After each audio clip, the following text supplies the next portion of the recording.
इतनी गंदगी है, इतना कुछ है कि कुछ दिखता ही नहीं है उसके अलावा जो उस पर है। क्या है उस मिरर के ऊपर? आपकी ब्रेन में क्या है? मेमोरी है। तो उस मेमोरी के अलावा ब्रेन में क्या कुछ और नया आता है? पहले मैं बहुत घटिया इंसान था, अब मैं बहुत अच्छा इंसान हो गया हूं। अच्छा, सच में? सर आप काफ़ी अपने सेशंस में बात करते हैं कि हम बहुत लीनियर तरीके से सोचते हैं, हमारा जो माइंडसेट है मोस्टली वो नैरो थिंकिंग के उस थॉट प्रोसेस से चलता है।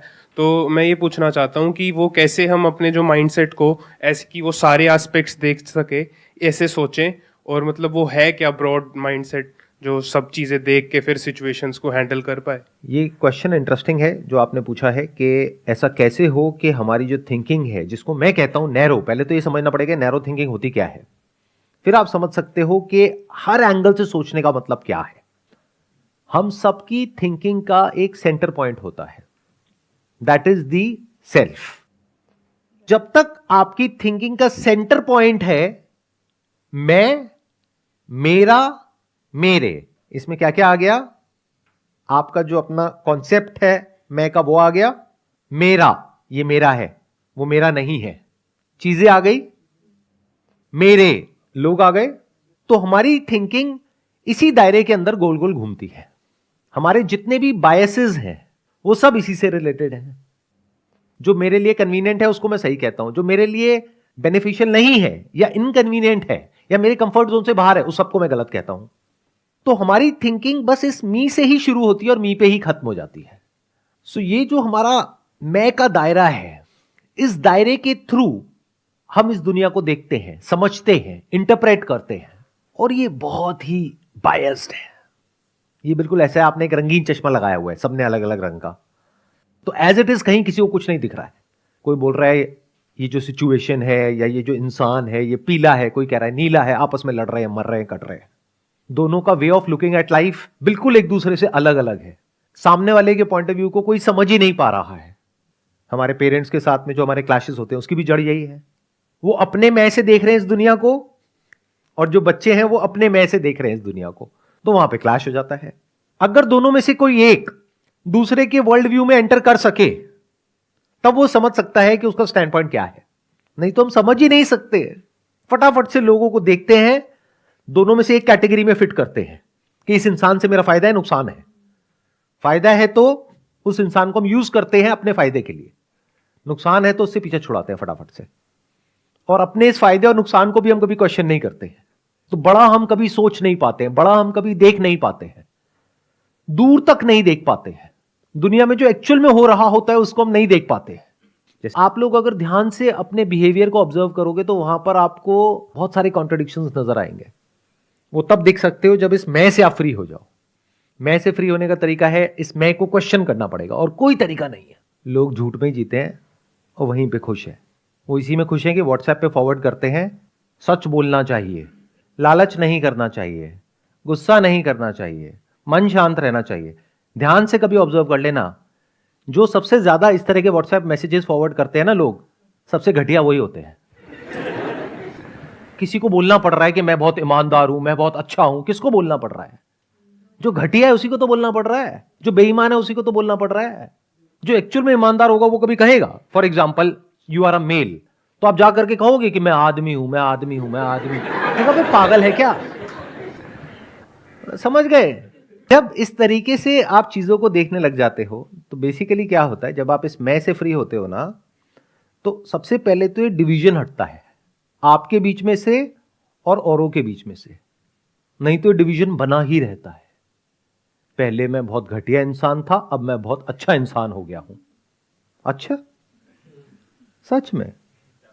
आपके अंदर जो चलता है ना सुबह से रात तक आपकी ब्रेन के अंदर, अगर वो टेलीविजन के ऊपर टेलीकास्ट कर दिया जाए ना, अगले दिन किसी को मुंह दिखाने के लायक नहीं रहोगे। लेकिन मैं तो बहुत अच्छा इंसान हूं। जब आप मैं से फ्री होते हो तो आप देख लेते हो कि जो पूरी ह्यूमैनिटी है, जिसकी तरफ मैं उंगली करता रहता हूं, जिसके बारे में मैं उल्टा सीधा बोलता रहता हूं, तो अपने अंदर आप झांक करके देखते हो आपके अंदर कुछ बुरे से बुरा भी है, अच्छे से अच्छा भी है, सब कुछ है। तो ये जो आपने क्वेश्चन पूछा कि भाई हमारी जो विजन नैरो है, पहले तो इस नैरो विजन को समझो, इसका मतलब क्या है। मतलब अपना ये जो कॉन्सेप्ट ऑफ सेल्फ है उसके थ्रू दुनिया को देखना, ये बहुत ही एक नैरो तरीका है दुनिया को देखने का। मेरा ये रिलीजियस बैकग्राउंड है तो मैंने अपने रिलीजियस बुक में ये पढ़ा है तो ऐसा ही होता है, और कोई दूसरा इंसान है वो कुछ और ही बोल रहा है, नहीं ऐसा नहीं होता ऐसा होता है। दोनों में से सच क्या है? ये है वो है? क्वेश्चन करना पड़ेगा। आप कह रहे हो क्वेश्चन करना पड़ेगा। अब क्वेश्चन कौन करेगा? आपकी जो बिलीफ्स हैं आप उससे अलग थोड़ी ना हो। इस बात को बारीकी से समझ लो, अगर समझ सकते हो। ये समझ आएगा नहीं, आपको लगता है कि मैं हूं और ये मेरे बिलीफ्स हैं। अगर आप में से आपके बिलीफ्स हटा दो, आपके थॉट्स हटा दो, तो आप हो क्या? Minus thought where is thinker. तो you are your beliefs, you are your thoughts. तो आप क्या खुद को क्वेश्चन करोगे? अपनी जो रिलीजियस बुक है उसको क्वेश्चन करने का मतलब खुद की आइडेंटिटी को क्वेश्चन करना, वो करोगे आप। उसके लिए तो आप लड़ने मरने को कटने को तैयार हो, उसको बचाने के लिए। तो एक है बायोलॉजिकल सेल्फ, एक है साइकोलॉजिकल सेल्फ। मैं जब क्वेश्चन करने की बात कर रहा हूं तो मैं बायोलॉजिकल सेल्फ को क्वेश्चन करने की बात नहीं कर रहा हूं, क्योंकि वहां पे तो एक सर्वाइवल इंस्टिंक्ट है आपके अंदर, और वो होना भी चाहिए कि कोई आप पे अटैक करने को आ रहा है तो आप अपने आप को डिफेंड कर रहे हो या उससे लड़ रहे हो या भाग रहे हो। फाइट और फ्लाइट रिस्पॉन्स एक्टिवेट हो जाता है, that is fine, that is biological. But psychologically क्या होता है? साइकोलॉजिकली जो आपके बिलीफ्स हैं, आइडियाज हैं, जो आपकी मान्यताएं हैं, जो भी आप मानते हो, उसको कोई क्वेश्चन करता है तो इतना गुस्सा क्यों आता है? क्योंकि आप वो ही हो। और जब आप उन सारे बिलीफ से, अपने आइडियाज से, नोशन से, सबसे फ्री हो जाते हो तो आप खुद से फ्री हो जाते हो। फिर आप कुछ भी क्वेश्चन कर सकते हो। अब आप डरे हुए नहीं हो और सबकी तरह, कुछ भी मान लिया है उसको पकड़ करके बैठे हुए हैं और कुछ भी बोलते चले जा रहे हैं। तो खाली हो जाओ अगर हो सकते हो तो, तब आप देख पाओगे कि एक्चुअल में इस दुनिया में क्या हो रहा है। बिल्कुल ऐसे जैसे आपकी ब्रेन है, इसको ऐसे देखो एक मिरर के जैसी है।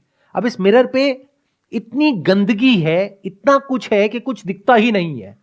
उसके अलावा जो उस पर है, क्या है उस मिरर के ऊपर? आपकी ब्रेन में क्या है? मेमोरी है। तो उस मेमोरी के अलावा ब्रेन में क्या कुछ और नया आता है?